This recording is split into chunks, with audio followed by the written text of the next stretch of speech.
air raid sirens, gunfire and explosions at dawn. Fighting raged outside Kyiv on Saturday, and Ukrainian officials said heavy shelling and threats of Russian air attacks were endangering attempted evacuations of desperate civilians from encircled towns and cities.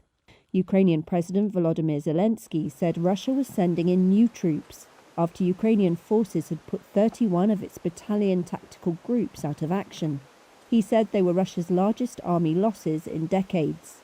He gave no details and neither statement could be verified. Russian rocket attacks destroyed a Ukrainian airbase and hit an ammunition depot in the Kyiv region on Saturday morning. Interfax Ukraine quoted the local mayor as saying, "And this is what's left of the village of Bishiv, outside Kyiv, after a bombing raid." Most Russian ground forces are about 16 miles from Kyiv's centre, according to Britain's defence ministry. It says Moscow could attack the capital in a few days. The cities of Kharkiv, Chernihiv, Sumy and Mariupol remained encircled under heavy Russian shelling, it said. The governor of Chernihiv, around 100 miles northeast of Kyiv, gave this video update in front of the ruins of its Ukraine hotel, which he said had been hit on Saturday.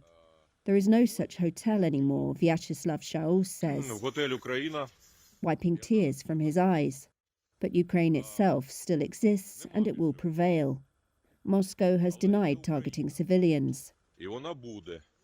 Zelensky also said he had spoken to German Chancellor Olaf Scholz and French President Emmanuel Macron about pressuring Russia to release the mayor of the city of Melitopol, Ivan Fedorov, whom Ukraine says was kidnapped on Friday by Russian forces.